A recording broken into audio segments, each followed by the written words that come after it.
Teatro, o podcast de Dona Maria II, com Mariana Oliveira. Neste episódio do Teatro, conversamos com a vencedora da 4ª edição da Bolsa Amélia Rei Colasso, uma bolsa anual que anualmente se converte num espetáculo, um prémio atribuído pela Oficina de Guimarães, pelo Espaço do Tempo em Montemoro Novo, pelo Teatro Nacional Dona Maria II e pelo Teatro Viriato de Viseu. O projeto Another Rose, da Sofia Santos Silva, venceu. Nesta conversa vamos querer conhecer a Sofia da Bolsa, mas também a Sofia do antes da Bolsa e do depois da Bolsa. Olá, Sofia, obrigada por vires. Olá, Mariana, obrigada ao pelo podcast. convite. Começando pela Sofia da Bolsa, ou pela Sofia que em 2021 acaba de saber que o seu projeto foi o escolhido para receber este prémio, um prémio em dinheiro, que permite que o espetáculo que imaginou se ponha de pé. Onde é que está essa Sofia? Qual é que é a cena do filme? É um telefone a tocar? É uma caixa de entrada que se abre e está lá a notícia? Foi um dia muito, muito especial, claro. Eu já tinha elaborado o projeto, já era um projeto que eu queria fazer, mas, claro, com essa chamada e de repente perceber que o projeto vai ter condições de trabalho, vai ter uma longevidade, foi mesmo muito especial.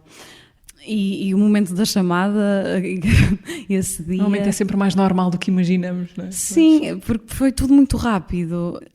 Eu fiz a entrevista de manhã e logo no próprio dia recebi a notícia e, portanto, foi de repente perceber, tenho um ano já preenchido e muito concreto no que vou fazer. E sim. Tinhas plano B para esse ano? Ou seja, eu imagino que parte da vida de um artista é disparar candidaturas para muito lado, exatamente, para muita coisa. Imagino que não tinhas, ou talvez, não sei, não tivesses jogado as tuas fichas todas emocionais até na Bolsa Amélia Rei Colasso, ou neste projeto, ou tinhas? Qual era o teu plano? Eu já, é isso, já tinha concorrido a outras candidaturas, mas eu estava muito ocupada na altura com outro espetáculo. Uhum. E, que era já agora? Era o Un Solo, Before and After.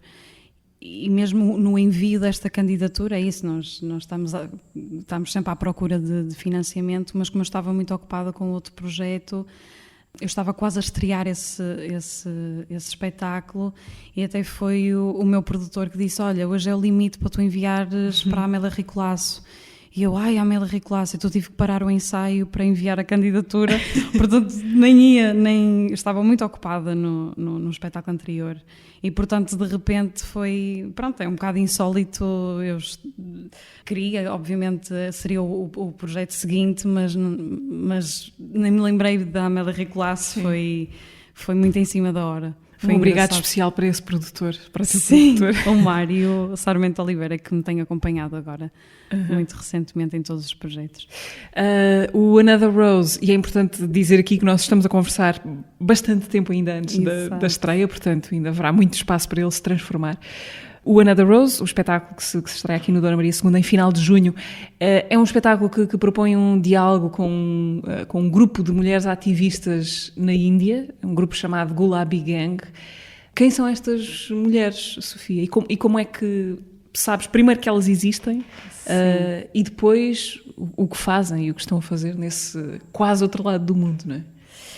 Então, eu conheci, foi um amigo meu que me falou deste grupo, em contexto informal, já não me lembro, mas de repente fiquei rendida à história delas, comecei a pesquisar muito sobre elas. Há um documentário muito explícito de uma mulher que foi queimada e que entende-se que foi violada antes, portanto é a Sampath Pal, que é a líder do Gulabi Gang e fundadora do grupo, que tenta perceber o que é que aconteceu.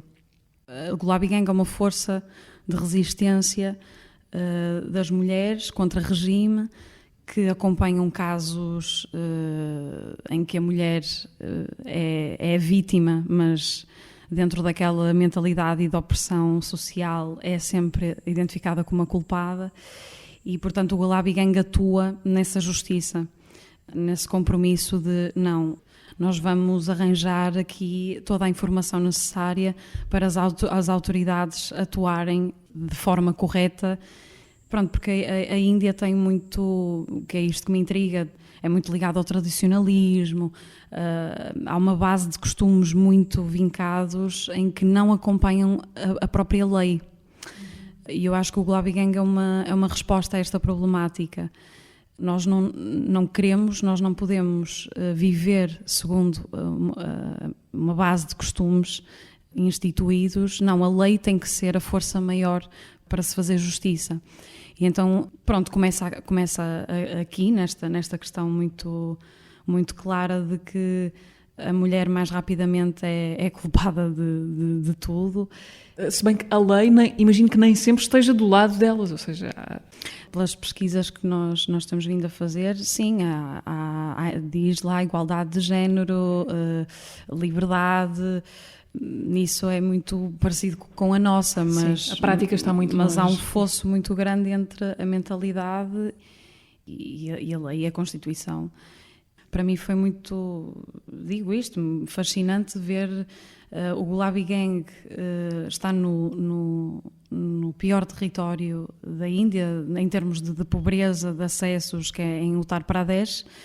Fica no norte do país. Norte do país, e de repente são mulheres que têm muito pouco acesso tecnológico até, e de repente criam aqui toda uma força e já são um eco mundial e muito importante para o próprio país. Uma das coisas que impressiona nesta descrição que tu fazes do grupo é que são mulheres sem acesso particular à educação, mas que ainda assim conseguem libertar-se do quadro mental que é o único que conhecem, não é? E que lhes é imposto, de certa forma. Já percebeste isso? Como é que isso acontece? Como é que se forma este núcleo de resistência tão vocal? Isto começa mesmo numa pessoa, na Sampath Pal Devi, e é isto, a mudança pode realmente começar numa pessoa. E foi ela ela conta essa história dentro do seio familiar dela, ela presenciou uma situação muito violenta e foi mesmo uma tomada de posição a dizer, não, eu tenho que fazer alguma coisa para isto, eu não quero ver isto, eu não posso ver isto não deve ser assim, E a mudança começou numa pessoa. E as atividades que o Gulabi faz agora, elas têm aulas de autodefesa, fazem principalmente esse acompanhamento de processos judiciais. A própria Sampath Pal e qualquer membro do Gulabi Gang já são temidas, de certa forma, pelas autoridades, e elas, tentam espalhar a sua visão pelos territórios mais pobres, e também nesse sentido de educação perante outras mulheres, e muitas mulheres não têm coragem também de se juntar de vestir o sari cor-de-rosa. Eu quero dizer, o cor-de-rosa, Gulabi Gang, Gulabi significa cor-de-rosa, mas elas usam o sari cor-de-rosa não é por o cor-de-rosa estar associado a uma ideia de feminino ou feminilidade, é por ser a única cor que não é representada em nenhuma bandeira do país. E por isso é que elas escolheram essa cor. E é por isso também que tu escolhes o rosa para o teu espetáculo, para o título do teu espetáculo. Sim, claro, como referência. E também o rosa, no nosso contexto, atribuírem-nos ao género uma cor. Não, eu vou usar essa cor porque eu quero, porque eu posso e porque eu decido, não é porque alguém me atribui, também. Já foste à Índia? Não. Imagino que queiras muito. Quero muito, muito, e já quero ir à Índia há muito tempo. E estava mais ou menos previsto eu ir em 2020. Eu já tinha visto isto até antes do projeto surgir. Já tinha visto vários programas de voluntariado, de Empowerment Women, em que gostava muito de participar e de estar lá há algum tempo. E claro, com este projeto, no início fazia-me todo sentido de ir à Índia, mas Covid. Pois, aconteceu este pequeno pormenor, não é? E eu no início do projeto, ainda tive agora uma agência de viagens a acompanhar, e eu a ligar sempre, já é possível, já há vistos para ir à Índia. Seria importante para o projeto, mas acho que a natureza também para o espetáculo é precisamente uma relação à distância. E como isso é difícil, mas também é a natureza e é o contacto que eu neste momento consigo, e também será obviamente material discursivo nesse sentido. Sim, porque na verdade elas chegaram-te percorrendo essa distância toda, não é? Portanto, exatamente. Mas gostava de escavar obviamente mais nessa tua relação com o Gulabi Gang. Como é que passas de conhecer o fenómeno, saber que elas existem, informar-te, presumo que tenhas já estabelecido algum contacto. Como é que começa a tua ponte para a Índia? Pronto, isto depois também foi uma sucessão de bons acasos, de nós termos uma pessoa que já participou num festival de cinema em Goa e deu-nos o contacto do diretor do Instituto de Camões de Goa, que nos arranjou o contacto. Pronto, foi assim, uma cadeia que conseguiu arranjar o contacto direto, porque elas têm um site oficial. Eu tentei enviar, ligar até, mas iniciar uma correspondência por e-mail, mas não obtive resposta. E então foi esse diretor que me arranjou o contacto direto. Elas não falam inglês e esse diretor conseguiu-nos o contacto de um ex-aluno dele, indiano, que fala inglês e português e que tem sido o elemento fulcral para a comunicação. Encontraram um mediador. Um mediador, sim.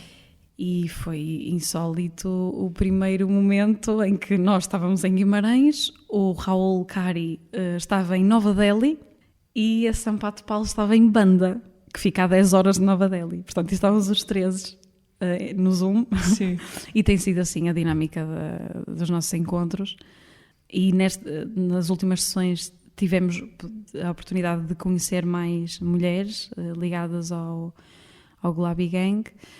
E tem sido assim a nossa... Como é que foi essa chamada Zoom, esse primeiro impacto? Imagino que tenhas sido tu a explicar quem és, qual é o teu interesse. Eu já tinha enviado uma carta, obviamente, formal, para o Raul traduzir à Sampath e para ela ter tudo por escrito no que consiste o projeto e que tipo de colaboração é que podíamos iniciar. E se ela estava interessada, não é? Podia não estar interessada. Eu estava muito nervosa, confesso, porque de repente há toda uma história ou uma relação unilateral que se cria perante... Que se pode desmoronar se de repente as expectativas não forem correspondidas. Não é? Exatamente. Eu estava muito nervosa e eu quis falar logo de uma forma, muito, muito cuidadosa, e depois percebi que era muito complicado o meu discurso para o próprio Raul. Então eu tive que simplificar tudo. E pronto, houve aí um conflito também. Ok, mas eu tenho que dizer mais coisas, mas eu quero ter mesmo a certeza que ela percebe o que é que eu estou a fazer, o que é que estamos aqui a fazer e qual é o objetivo. Mas ela muito, muito disponível, disse que por causa do Covid já há 2 anos que não tinha tido contacto com estrangeiros, que já não falava com ninguém há muito tempo e de repente saber que alguém ainda se lembra dela ou ainda há um embate do que elas estão a fazer, foi muito bonito, e está a ser ainda. Esses encontros tornaram-se regulares desde aí? Ou como é que está a ser ou seja, a construção? Em cada residência há uma sessão assim com bastante duração e vai ser assim até quase a estrear. Pronto, e neste momento o espetáculo está num sítio de... Qual é o nosso lugar de fala? Nós, meu e das atrizes do espetáculo, isto tem sido a grande questão, que é como é que nós não podemos contar esta história na nossa voz, porque esta causa não nos pertence diretamente. E então o exercício e a colaboração é uma exposição de 2 realidades, portanto a nossa e a delas, que vão conviver em palco. Uma nunca se sobrepõe à outra, mas as 2 convivem e ampliam-se. Não queremos nunca passar também esta ideia de uma romantização sobre elas, não queremos fazer uma vitimização E foi muito direto aquilo que disse a Sampate. Se vos interessar, este espetáculo pode servir de uma plataforma para vocês estenderem a vossa missão ao nosso território, ao nosso país. E concretamente o espetáculo vai ajudar financeiramente a organização Gulabi Gang, porque elas precisam efetivamente de dinheiro, é isto, ok? Passam a sua mensagem, mas para elas conseguirem criar mais projetos e ter melhores meios de apoio às vítimas e de apoio às mulheres, elas precisam de dinheiro, pronto, e é isto que o espetáculo também quer fazer. Há violência no combate dessas mulheres? Pronto, isto foi logo uma coisa também, lá está, que numa investigação tu querias, fazem justiça com as próprias mãos, que maravilha! Pronto. Mas, ou seja, acho que elas intimidam agressores e fazem uma intimidação, pelo que eu percebi até certo ponto, já usaram a força física, mas nada de transcendente, nada de muito violento. Mas lá está, isto leio, já perguntei à Sampate, a Sampate diz que intimida, mas que disse-me, por exemplo, que nunca usou a força física. Pronto, e depois também tudo aquilo que eu pesquiso diz-me o contrário, e depois uma pessoa fica sem saber e está tudo bem, é verdade, nunca vou saber. Mas há eu sei que há esta força de fazer justiça pelas próprias mãos. Aliás, o Gulabi Gang tem quase esse epíteto o gangue que faz justiça pelas próprias mãos. Não, se calhar tão diretamente pela força física, mas por inúmeras formas. Sim, estava a perguntar-te até para te levar ao sítio de perceber se uma das questões do espetáculo pode ser a questão da violência, justamente se é possível, se há violência que só se combate com violência. Sim, obviamente que essa foi das perguntas iniciais que nós colocamos. Sim, essa ideia está presente e como é que realmente, se elas não têm apoio das autoridades ou se não podem recorrer a nada, como é que elas podem honrar as vítimas? Porque é mais neste sentido, como é que eu posso honrar as vítimas e fazer entender àquele agressor que está errado? É o que resta. É o que resta, é o último recurso. E o que é certo é que elas são muito respeitadas neste momento nos territórios, e também há muitos homens agora também na própria luta e que as ajudam. Uhum. A música, julgo, é importante no Gulabi Gang, vai ser também importante no teu espetáculo. Qual é a função da música no grupo, no que elas fazem? Sim, isso até foi o principal gesto que me levou à própria concepção do espetáculo. Ou seja, a Sampate Pal e o Gulabi Gang criam músicas originais, visto que não têm acessos tecnológicos para transmitir os seus ideais, a mudança que querem.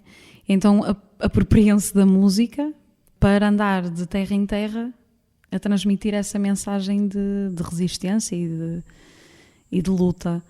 E achei isto muito, muito bonito, uma coisa tão primária, de certa forma, de transmissão de uma ideia. E pronto, o espetáculo também tem esse lado de nós aqui queremos ser um eco desses gritos, queremos provar de que a resistência pode ser ouvida em qualquer parte do mundo, independentemente da distância. E a ideia será sermos um eco. Pronto, isto num lado mais poético, obviamente, mas servir-nos também da música para dizer mesmo que estamos aqui, sim. Nós estamos a ver-vos, nós estamos com vocês. Vai-se cantar no espetáculo? Sim. Vais cantar no espetáculo, sim. Tu também? Sim. Cantas no espetáculo, mas também fora do espetáculo, não é? Fora do teatro. Não há nada de ingênuo na tua relação com a música. Fala-me disso, damos agora essa guinada para a música. Quão séria é que foi a tua passagem pelo Conservatório de Música do Porto? Eu estudei música desde os meus 3 anos. 3 anos? 3 anos. Uau. E depois, no meu quinto ano, corresponde ao 1º grau do Conservatório. Pronto, e escolhi o meu instrumento, flauta transversal. Deixa-me só perceber, aos 3 anos foram os teus pais que te quiseram sim, levar sempre para a música? Com iniciativas assim, dos meus pais. O meu pai é músico nos tempos livres e desde pequeninas, eu e a minha irmã, que temos muita ligação com a música e pronto, e foi o meu pai que me colocou assim numa série de atividades, inclusive a música. Não posso dizer que adorei logo, mas fazia-me sentido, ou sei lá, não tinha bem consciência na altura do que é que estava a fazer. Com 3 anos, com imagino. 3 anos. Só não se aperceba propriamente do que é que quer. E depois houve a escolha do instrumento, que não foi também uma decisão, qual é o instrumento? Foi porque nesse dia a minha professora íamos experimentar instrumentos e eu era a única da turma que consegui tocar a primeira flauta transversal. Foi por isso que eu escolhi o instrumento. Ok, olha, consigo tocar este, ótimo, pode ser. E pronto, e foram muitos anos de estudo. Pronto, até que houve ali um período em que eu achei que tinha que optar, quando acabei a Academia Contemporânea do Espetáculo. Que foste fazendo a par do conservatório? Sim. Conservatório extracurricular. E então ia ser o projeto final, a PAP. Eu não estava a conseguir estar a 100% nas duas coisas. Então fiz essa opção de deixar o conservatório para ir pela via do teatro. Uhum. O que me arrependo hoje, na verdade, sabes? Sim. Desculpa, porque eu mudei de instrumento. Eu nesse ano, no meu último ano da academia, eu decidi que não queria mais tocar flauta transversal e decidi ir para canto lírico. Fiz o preparatório de canto lírico ainda nesse ano. E arrependo-me profundamente. Eu adoraria ter continuado. A imaturidade, é achar que uma coisa é mais importante que a outra e não, é aqui que eu tenho que estar. Mas arrependo-me, porque adoro cantar, estava com uma voz tenrinha ainda, limpa. Terias quantos anos por aí? 18? Tinha 18. Estava a minha professora de canto lírico a insistir, foi falar com os meus pais, a sua filha não pode desistir. E eu, eu tenho que fazer o projeto, não consigo nem pensar, é o teatro. Mas arrependo, porque gosto imenso. Mas sentes que é irrecuperável voltar a Canto lírico, aí? sim. Canto lírico, sim. Ao nível que eu estava, é impossível. Qualquer instrumento exige uma rotina, uma disciplina diária, é impossível eu recuperar aquele nível. Canto outras coisas. Sim. O fado, nomeadamente, estás próxima do fado ou não? Os teus vídeos.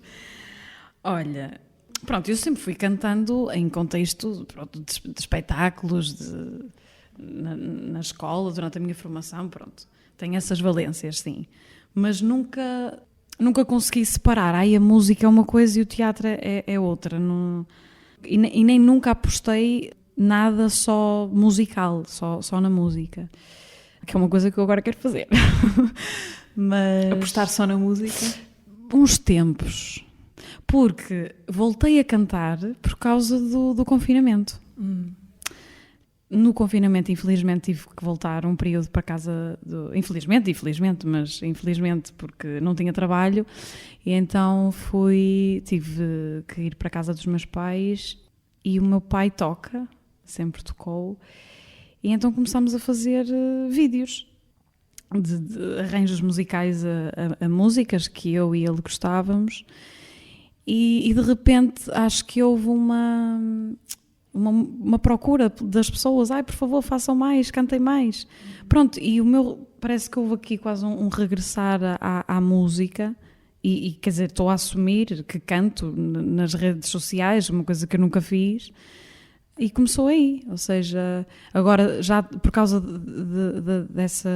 da quarentena e dessa visibilidade que foi nas redes sociais, houve um diretor musical que nos convidou para fazer... A ti e ao teu pai? A mim e ao meu pai, que isto é muito bonito, a mim e ao meu pai para, um projeto musical com um violino, com um contrabaixo e com uma guitarra, com novos arranjos a música portuguesa, inclusive é fado, que eu tenho relação com o fado, mais pela minha avó, mas nunca Nunca foi uma coisa que eu... o fado, que...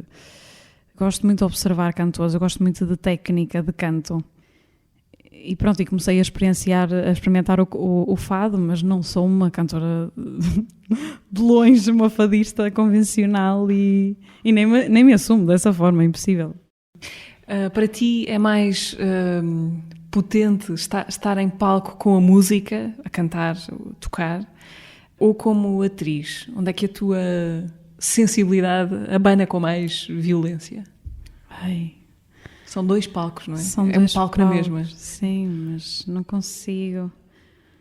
A música, claro, acho que me transporta muito, muito mais rapidamente e acho que chega muito mais rapidamente ao outro lado. Aliás, eu tenho amigos meus que por exemplo, neste último espetáculo que eu fiz e também cantei uma música original e disseram, podias cantar mais, não fales. Mas o quê? Ou seja... o teatro é mais cerebral. Sim, cerebral. E podias cantar mais, Sofia, canta mais.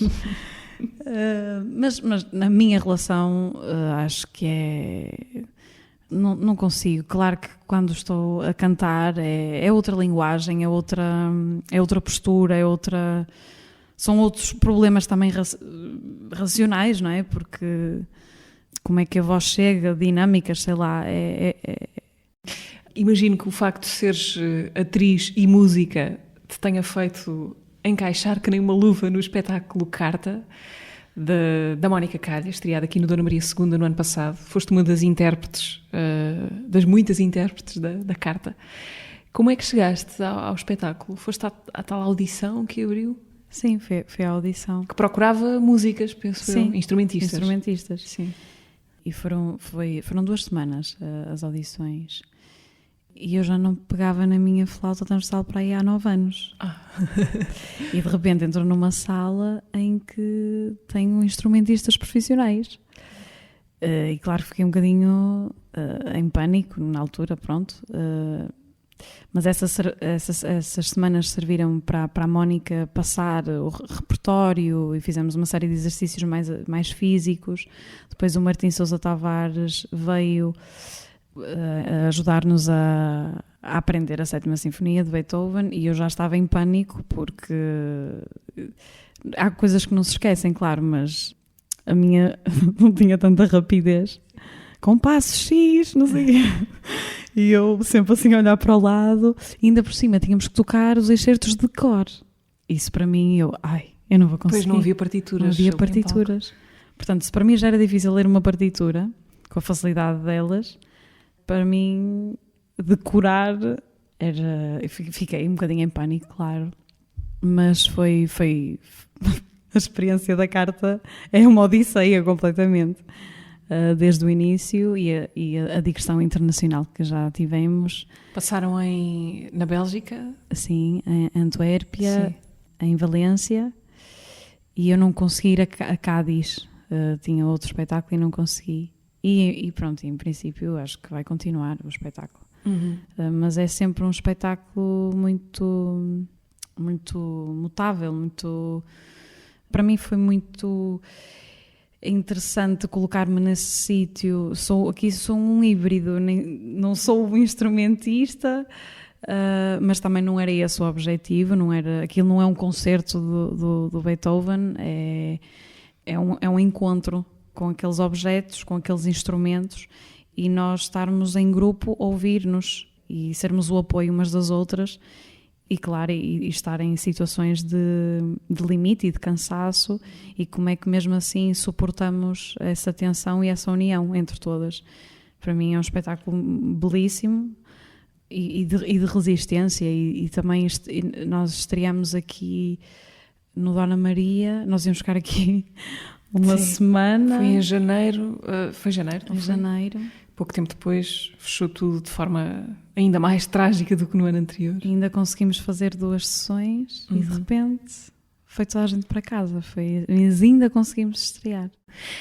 Há um momento ou outro de ligação tua ao Dona Maria II que eu gostava de perceber que importância é que teve para ti. Tu participas no primeiro, corrige-me se isto não estiver certo, mas julgo que é o primeiro laboratório de escrita para teatro, aqui no Dona Maria II, orientado pelo Rui Pina Coelho. Isto passa-se em 2015? Exatamente. Ok. Tinhas acabado de acabar a Escola Superior de Teatro e Cinema. E como é que vais parar ao laboratório? Candidataste? Claro. Candidatei-me, mas sabes, pronto, quando se acaba a escola é sempre aquele momento Susto. E agora? E eu estava com muita vontade de participar em projetos como atriz. E pronto, e não havia audições, não havia castings. E então inscrevi-me no laboratório e pronto, entretanto fiquei, e isso foi também durante um ano, ou seja, tínhamos que escrever uma peça, mas foi engraçado, eu fiquei muito contente por ficar, obviamente, porque ia estar num grupo ao lado de outras pessoas, portanto iam acabar por ser estímulos criativos durante um ano, mas foi engraçado porque eu não estava nesse sítio, eu não queria escrever, eu por favor, eu quero fazer trabalhos como atriz. E pronto, mas foi obviamente um ano super importante pelas pessoas também que participaram nesse ano, nesse Era um laboratório. grupo bastante especial, não é? Olhando à Sim. distância, quem é que eram os teus colegas de curso? Sim, eu já era fã da Joana Bertolo, eu já tinha lido livros dela e de repente eu percebi que a Joana Bertolo estava ali ao meu lado e não acredito, a Joana Bertolo vai fazer laboratório de escrita comigo. O Ricardo Vaz Trindade, a Lígia Soares, a Mia Tomé, o Eduardo Molina e a Marta Remo. E foi, pronto, uma família que se criou, obviamente, durante um ano. Eu estava com imensas dúvidas, depois também ainda era muito novinha, não tinha certezas de nada. Quer dizer, estou a escrever uma peça de teatro, mas eu não sei o que é que estou aqui a fazer. E pessoas já obviamente, com perspectivas já muito concretas do que querem ou o que é que mais se identificam, pronto, já tinham esse músculo e eu não. Mas obviamente foi muito importante para mim cruzar-me principalmente com essas cabeças. E pronto, e depois do laboratório a minha vida acabou por ser um bocadinho assim, a escrever. Que texto é que resultou do laboratório desse Era ano? privado. Ok. Privado. Foi representado, chegaste a levá-lo? Eu cheguei a fazer uma residência artística, só que entretanto eu ganhei um apoio, mas entretanto o apoio caiu, já não me lembro bem, não interessa. Burocráticos. Sim, exato. Sim. E pronto, mas também não era não queria, o importante. Não queria fazê-lo. Quando acabei o texto, sim, agora vou... Isto é espetacular. Isto agora vou fazer a peça. E eu até tinha uma nota na própria peça a dizer que achava que a peça não estava concluída porque eu precisava de experimentar cenicamente o texto e estes materiais e estas palavras para ver se consigo defini-las.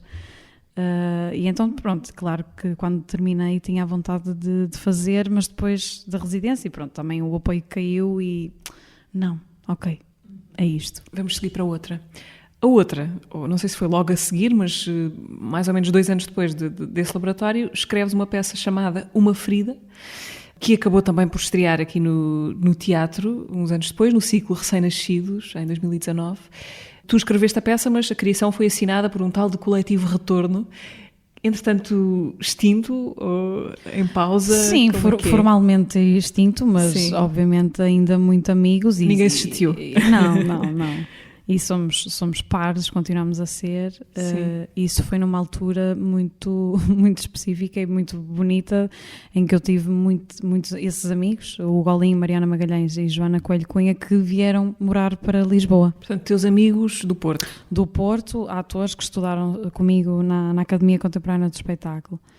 Então, de repente, foi um encontro aqui na cidade. Tu já cá estavas há mais anos, já estava aqui por causa da faculdade e pronto, e foi o Coletivo Retorno. Para mim é isso, compila esse período muito específico em que nós estávamos todos um bocadinho à procura ainda e a perceber o que é que se vai fazer e onde é que nós queremos estar e investir. E surgiu, pronto, por esta necessidade de criar e de fazer e também de mostrar e desafiar-nos uns aos outros com uma base de interesses artísticos comuns, obviamente. Pronto, e a própria Uma Ferida é uma escrita autobiográfica. Uma ferida como em Frida Kahlo e não ferida que dói. Ou seja, tínhamos uma analogia à Sim. ferida, mas Sim. a mesma Frida Kahlo, mas foi o próprio texto, ou seja, é uma biografia ficcionada dos três, que fala precisamente do nosso encontro. E nessa altura, mais novinhos, os três sofreram um desgosto amoroso, então estávamos os três nessa situação, portanto o espetáculo acaba por ser terapêutico, pronto, concretamente sobre o desgosto amoroso, mas principalmente sobre este lado da amizade, quão importante é nós nos termos e é tão bom esse encontro ser terapêutico nesse sentido e quisemos partilhar e foi muito urgente fazer esse espetáculo na altura, sim. Depois disso voltas para o Porto e estás lá agora, neste momento vives no Porto? Vivo no Porto, em São Pedro da Forada. Ok. Porquê é que decides esse retorno também? Sim. Lá está. Eu sou muito ligada à minha família e sofri muito todo o tempo que estive aqui em Lisboa porque não me faz sentido eu estar longe das pessoas que eu mais amo e que faz-me todo o sentido estar com elas, e foi um bocadinho esse o motivo e também obviamente toda a dificuldade de tu queres te focar nos teus objetivos, queres investir no teu percurso artístico, queres fazer coisas, mas tens que trabalhar ao mesmo tempo noutra coisa. E eu estava a perder o foco, eu sentia-me a perder o foco e não queria. Isso para mim era o pior que me podia acontecer. E então decidi, e sou uma privilegiada nesse sentido, claro, e fui uns tempos para a casa dos meus pais para recuperar esse compromisso com o meu trabalho e o sítio onde eu quero estar. E pronto, mas chegar ao Porto depois também foi outro problema. Ai meu Deus, já ninguém se lembra de mim, já estou aqui a Lisboa há tanto tempo. Já não era o mesmo que tinhas deixado, certamente.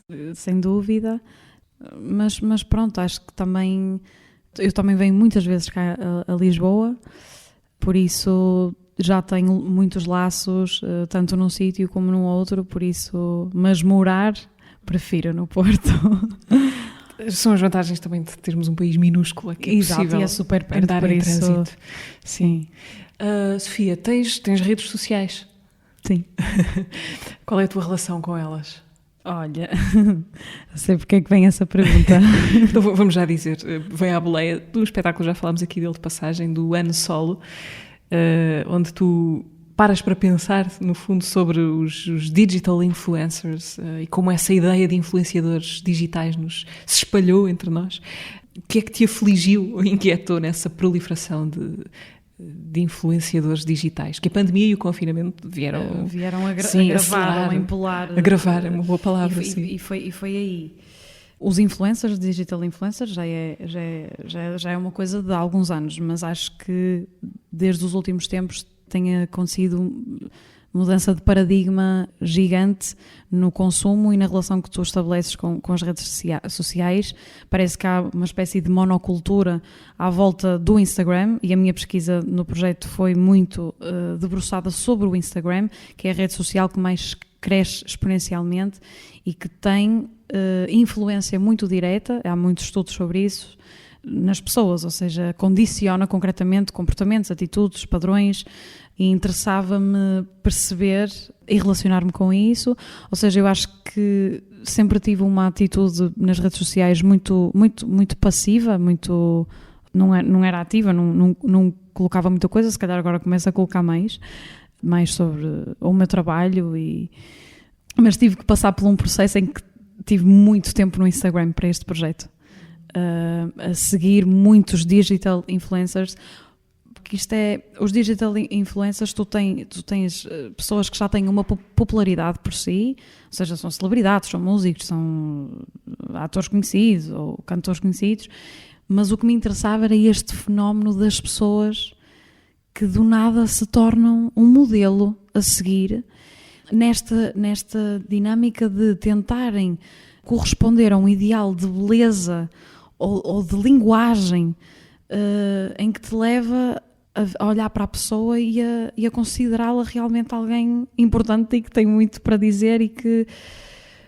Fama que gera fama, mas que não está ligada a nada de concreto. Não há nada palpável. E atenção, isto não é um ataque direto a essas pessoas, não é isso, mas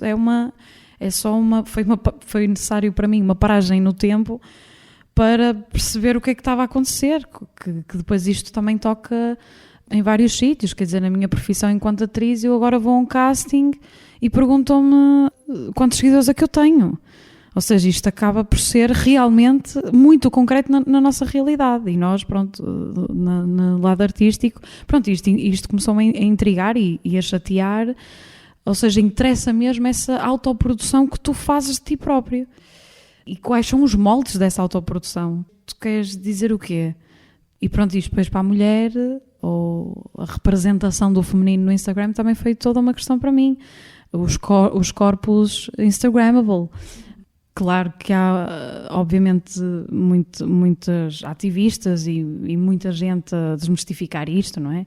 Já toda a gente reconhece que é falso ou que é artificial, mas de repente no confinamento o país todo e o mundo a atravessar reais problemas de subsistência, de sociais, económicos, e ligava-se o Instagram e estas pessoas continuavam a receber produtos de marcas enquanto ao lado, se calhar, o vizinho estava a passar fome ou tinha perdido o emprego. Ou seja, também a desresponsabilização destas pessoas perante a situação. E eu vi muito isto. Ou seja, não estou a inventar. Vi pessoas muito específicas a desresponsabilizarem-se.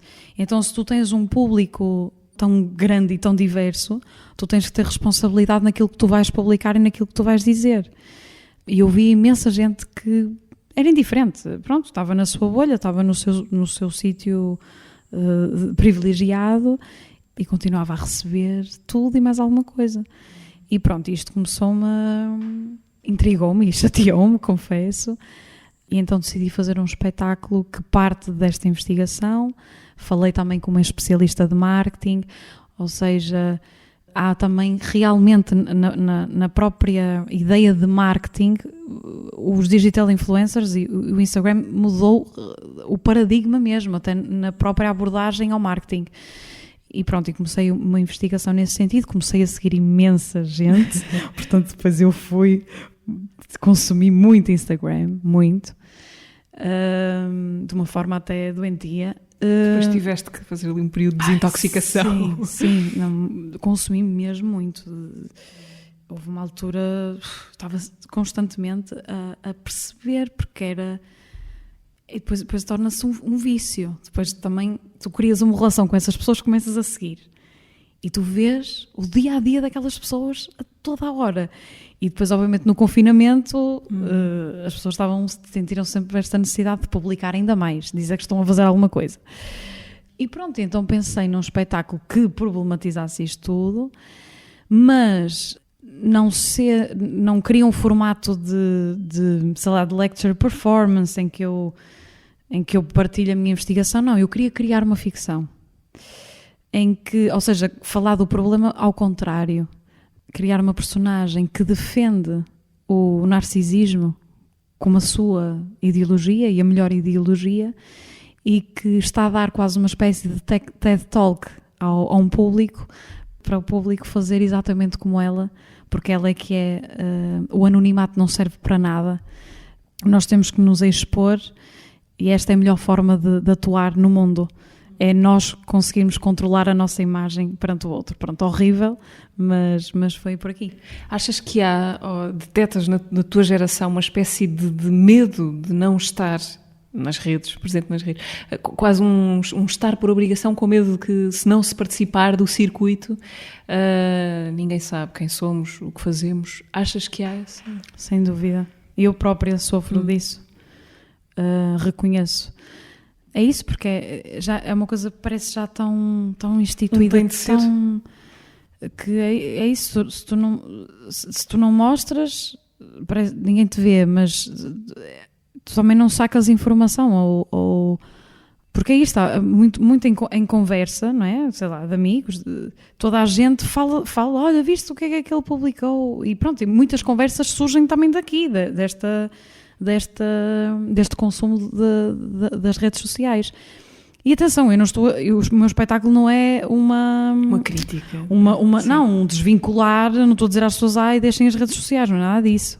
É só incentivar a uma consciência do nosso próprio consumo nas redes sociais.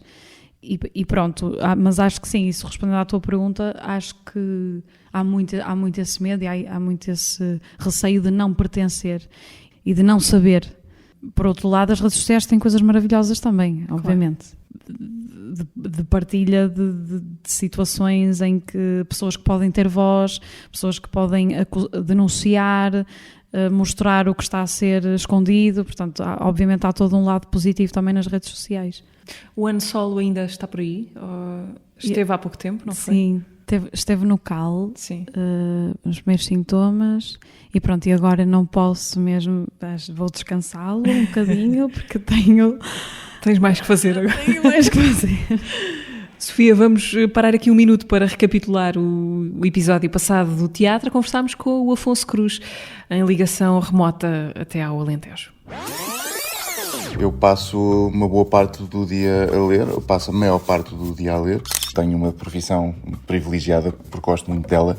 Se perguntássemos à maioria das pessoas se amanhã quer acordar e ir trabalhar, fazer aquilo que fez ou que tem feito durante não sei quantos anos, ela muito provavelmente responderia que preferia tirar férias ou fazer o que lhe apetecesse. Nós, escritores, trabalhamos em silêncio, ou quase todos trabalhamos em silêncio. Eu, por exemplo, escrevi um livro chamado Audax Viator, que é o ser mais isolado do mundo, vive a quilómetros da superfície da Terra, escondido não sei onde.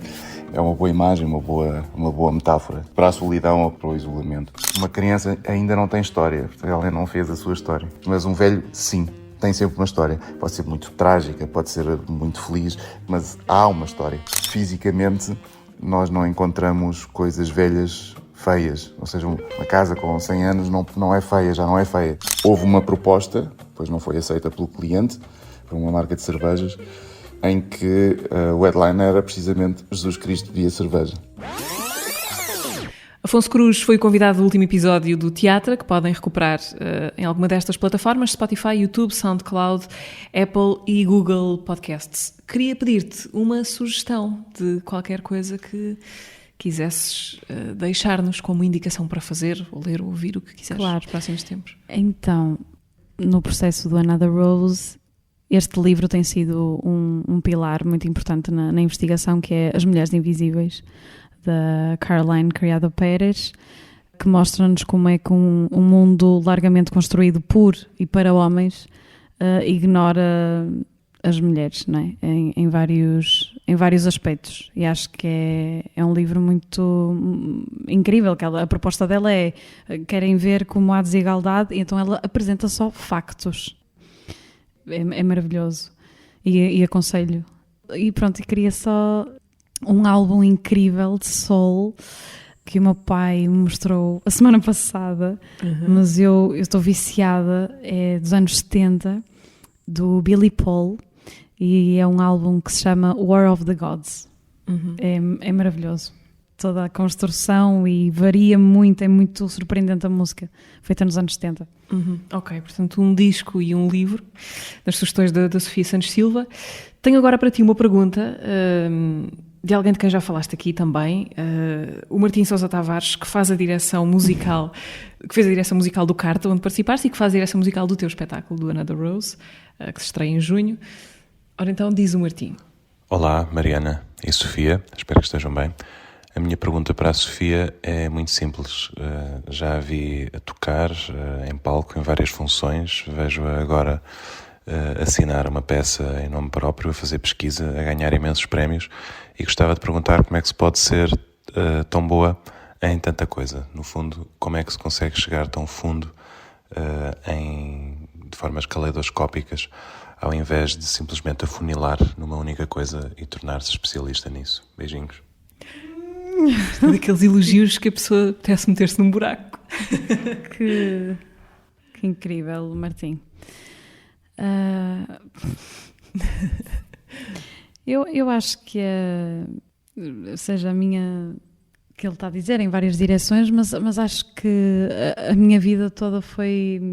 ou o meu percurso profissional é pela necessidade de estar a fazer alguma coisa e pela necessidade que eu tenho, que não quero parar, e eu acho que me consigo multiplicar em vários sítios. Acho que é isso, e sofro muito quando não trabalho, por isso acho que pronto, vem daí essa vontade e depois eu tenho um problema, sou muito impaciente, depois também quero estar em todo lado, quero fazer, lá está, disse no início, eu já estou a pensar que o próximo espetáculo ou o próximo projeto que se calhar será mais musical, e olha, se calhar vou apostar, nunca trabalhei de raiz para um projeto assim, mas eu acho que isto também é comum a todos, acho eu, da nossa geração e à nossa condição de artista, quer dizer, não parares, não ser possível parar. Não Isso ser, podia ser não, uma angústia, não é? O querer parar, sim, e não poder. Mas acho que não é possível, porque tens é isso, tens as candidaturas, tu tens que andar para a frente, mas tenho muito é muito uma necessidade minha e fico muito mal. Eu às vezes digo, sim, eu preciso de parar, mas sei que vou estar pior se parar. Sofia, se eu te pedisse um bocadinho das canções ou dos sons que vamos ouvir no Another Rose, os tais cânticos do Gulabi Gang, seria possível acederes a este meu pedido ou não? Eu não sei se queria já revelar. É contigo. Se calhar não queria revelar já. Posso é cantar outra música. Então vamos lá. Que é uma música do Estrovante que o meu pai também me mostrou, e nós demos um arranjo completamente diferente.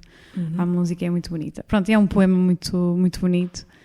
Mariana. Vá lá.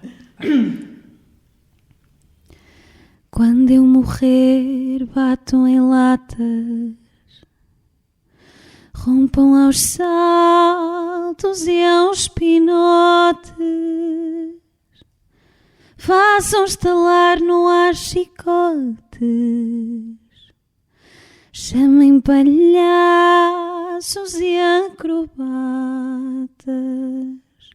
que o meu caixão vá sobre um burro ajeizado à andaluza. Ao morto nada se recusa, e eu quero por força ir de burro. Que bom, muito obrigada. É um poema do Sá Carneiro, será? De Mário de Sá Carneiro. Muito obrigada, Sofia. Obrigada, Mariana. Foi um prazer com este bónus final, que bom. Sofia Santos Silva. Vamos encontrá-la com Another Rose aqui no Dona Maria II, em estreia no final de junho. É a altura para nos confrontarmos com o Gulabi Gang a partir do espetáculo que venceu a 4ª edição da Bolsa Amélia Rei Colasso. O teatro volta daqui a 15 dias. Até lá.